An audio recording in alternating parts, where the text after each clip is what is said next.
movie junkies, welcome back to Twin Flicks, where we always here celebrating magic movies and physical media with you. So you can tell by the title of this video and this what you see right here, we are today talking about Vinegar Syndrome's 4K UHD release of China O'Brien Parts 1 and 2. And honestly, if this little direct-to-video, direct-to-TV, martial arts film that time forgot doesn't just scream out loud, physical media is still alive and kicking, then I just don't know what will. Now, the UK label Eureka first released a UHD of this back in April. And just a couple weeks ago, Vinegar Syndrome unleashed their 4K UHD of China O'Brien onto the world. And I thought, hey, instead of comparing this 4K to the DVD, because that's all we had at the time, why not compare 4K versus 4K, pit studio against studio in a no-holds-barred bloody takedown for the masses? Except for one problem. I don't own the Eureka release, but fortunately, I know someone who does, and that's my friend and yours, Chris, who runs Overly Honest Reviews. Go check out his website. I'll leave the link down below in the description. And I reached out to him, and he was generous enough to send me his 4K check disc that he received from Eureka. So a huge shout out to Chris over at Overly Honest Reviews, because honestly, without you, buddy, this video would not have been possible. Now, two things I noticed right away with the Eureka release. Both movies are jammed onto one disc, including extras. Vinegar Syndrome, on the other hand, respectfully gave each movie their own disc, along with exclusive features that pertains only to this Vinegar Syndrome release. So already, I like that. And second, there are some notable differences between the two releases. Alright, so which one is better, Eureka or Vinegar Syndrome? Well, that's why we're here, so let's find out.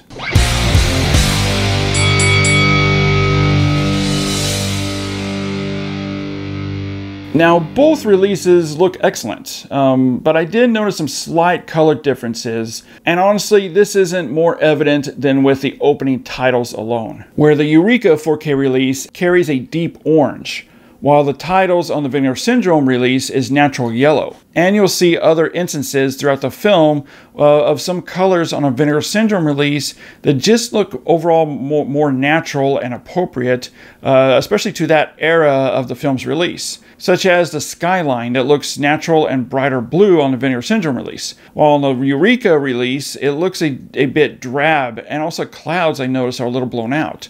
I also noticed this with the Beaver Creek Inn. The roof is blown out on the Eureka 4K release. And again, also in the same scene, the skyline, the underbelly of the clouds are blown out. The Vinegar Syndrome 4K release doesn't have this problem. And again, just overall looks more natural in appearance. Now, another area between the two 4Ks I noticed is at times there's a slight yellow push to the overall color palette. Maybe the licensor was thinking that this would give the image more warmth. It's especially apparent with certain scenes, not all scenes, but certain scenes outside, while Vinegar Syndrome decided to rid the image of the slight yellow hue, and because of that, the Vinegar Syndrome release does look more appropriate to the atmosphere of how the movie was shot. Now, to be fair, outside of this, both 4K releases do offer outstanding color reproduction. The HDR grading really enhances the color design with vibrant, rich, and stabilized colors, especially with reds and blues. Saturation and contrast are also handled perfectly well on both the Eureka and Vinegar Syndrome releases, giving some really nice punch and life into the image. I will say, however, the saturation level on the Eureka release does at times look a little overly hot. Also, skin tones look overly hot on the Eureka release, while on Vinegar Syndrome release it doesn't. I also noticed at times the black levels had a slight brightish black to them on the Eureka release. On the Vinegar Syndrome release, the black levels look a bit deeper. But as for the overall color grading, both releases, the Eureka and Vinegar Syndrome, are clear winners over anything we had before, which was just an NTSC DVD. As for the overall image quality, I didn't really notice any differences between the two releases, in fact none. Outside of a couple shots where I thought the Vinegar Syndrome release did look a bit clearer and sharper, but it wasn't a huge difference. Both look fantastic with sharper, finer lines and details that stays clear, whether it's with close-ups or wide shots, really showcasing the production design and cinematography in full, filling the 185 frame with a lot of action and detail. The bit rate is interesting too. The Eureka bit rate starts out in the mid-50s and tops out in the low 60s. As for the Vinegar Syndrome release, it starts out 75 Mbps and tops out in the high 90s. It does make a huge difference, which is probably why the image looks a bit sharper and clearer than it does on the Eureka release.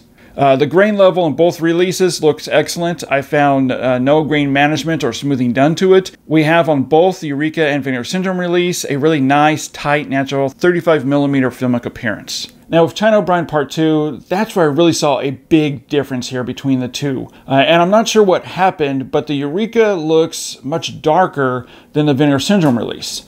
The Vinegar Syndrome release is brighter and colors are much more vibrant and richer, along with some of the same color correction as on Part 1. And just as with Part 1, you notice this more with skyline and clouds, blown out areas, and backgrounds and walls, where Vinegar Syndrome's released with a more natural appearance, just as with Part 1. However, outside of that, both releases offer some great looking detail levels and clarity. But the bit rate is really where the Part 2 suffers from on the Eureka release.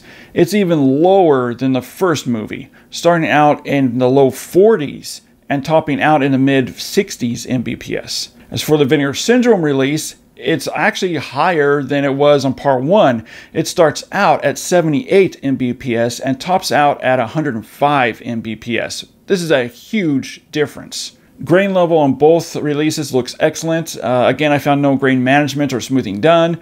We have on both releases some really nice, tight 35mm filmic appearance. So the question still remains, which release is better? I will say that both do offer pluses and minuses. There is a warmer, slightly stylistic color palette on the Eureka release that does look nice, actually really nice in certain areas. But Vinegar Syndrome does offer the original color design and appearance, or as close as possible as they can get it, that does match the era of filmmaking much better than it does on the Eureka release. Eureka also has some issues of areas being blown out, as we discussed. Vinegar Syndrome release, again, I didn't find any blown out areas, and with a much higher bit rate and larger disk space for each movie, the overall clarity and sharpness really does have the edge over the Eureka release. So I'm going to have to give this one to Vinegar Syndrome as the clear winner here. However, when it's all said and done, it really just comes down to personal preference between the two releases. Neither one is wrong, and they both look 100 times better than any format we had before, which was an SD NTSC analog video on DVD. But now here's the real test, because I want to hear your opinion. I really do want to hear your opinion on this. When you look at the differences here and compare the Vinegar Syndrome release to the Eureka release, which do you like better? Or do you see any difference at all? Head over to the comment section and let me know. Alright guys, I want to thank you so much for hanging out with me for a few minutes here as we talk about China O'Brien on 4K UHD from Vinegar Syndrome and Eureka.